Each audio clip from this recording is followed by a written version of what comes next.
Let's dive right into this explainer. Today, we're unpacking one of the most disturbing and honestly most completely misunderstood social experiments ever conducted. We are talking about the fascinating and, slightly terrifying story of Universe 25. The story kicks off in 1968. An American ethologist, a guy named John Calhoun, took exactly 8 perfectly healthy mice, 4 males, 4 females, and placed them into a federal research lab enclosure. And listen, this space, it was designed to be absolute perfection. We're talking unlimited food, unlimited water, and absolutely zero predators. No diseases, no threats of any kind, a total utopia.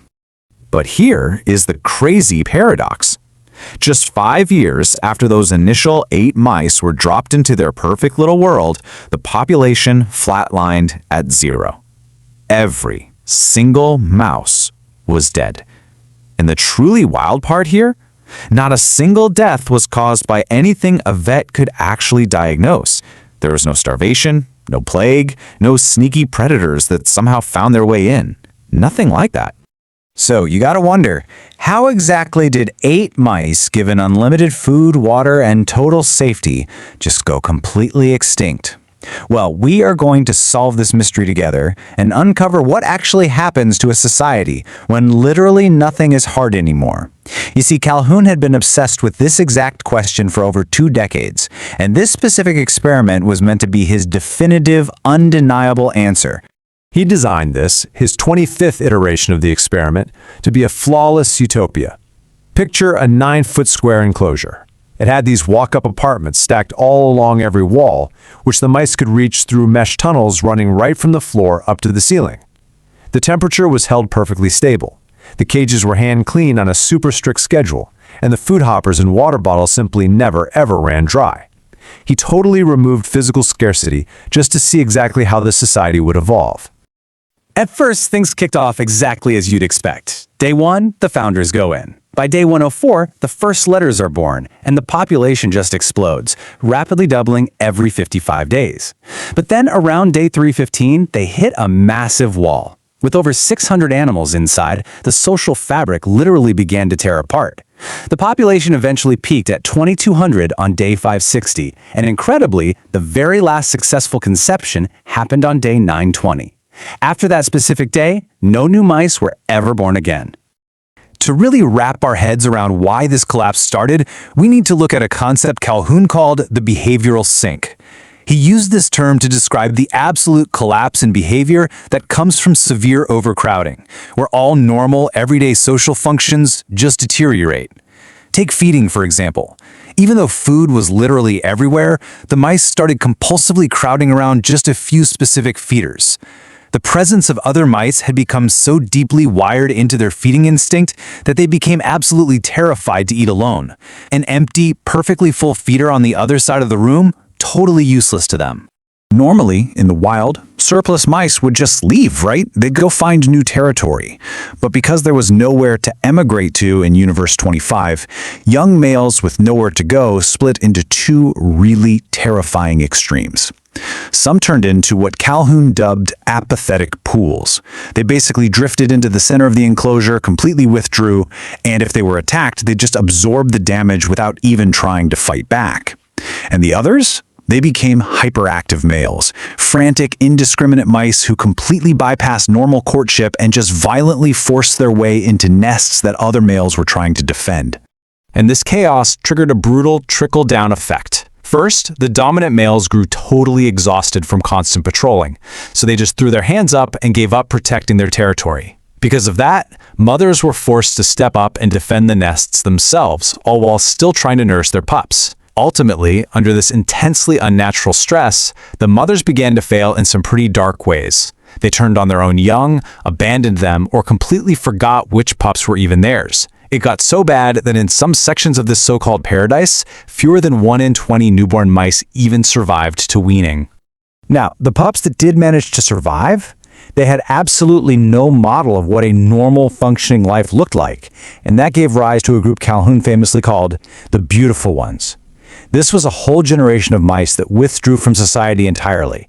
They didn't fight, they didn't mate, They avoided all social interaction whatsoever and just obsessively groomed themselves all day. Their fur was absolutely pristine. On the outside, they literally looked like the healthiest mice in the entire colony. But internally, they were functionally dead.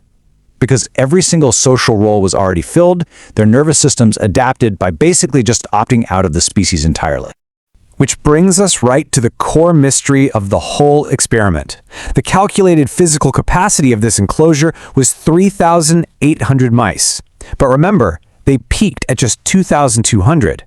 And the final population? 0. The society completely collapsed and zeroed out long before they ever actually ran out of physical space or resources. The physical limits of their paradise were never even truly tested. Calhoun observed something super profound about this timeline. He noted that the mice actually died 2 deaths. The first was the death of the spirit. The second was the death of the body.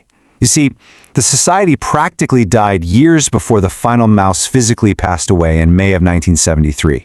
The underlying structure holding them together as a species totally evaporated, even while their biological bodies were still just walking around. Now, when Calhoun's paper was finally published, the whole world, we're talking politicians on both sides of the aisle, urbanists, religious leaders, they all jumped to this really obvious but completely false conclusion. They looked at the beautiful ones, they looked at the collapsing society, and they immediately declared, comfort kills. Abundance destroys society. A life with no struggle is a life that destroys itself. People everywhere started using Universe 25 as a metaphor to warn against the decay of modern, comfortable human life.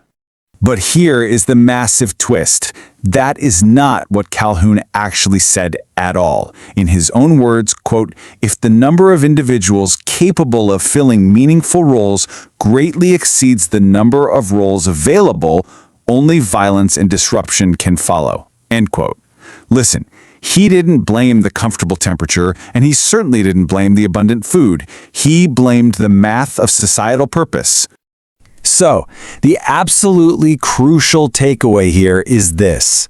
The true killer was the disappearance of meaningful roles. When the population grew faster than the supply of meaningful roles that the colony could actually offer, the society collapsed. The mice who couldn't find a place for themselves, they just stopped functioning entirely. Let's break down exactly what that actually means for the social fabric. Think about it. The fighters had no one left to fight.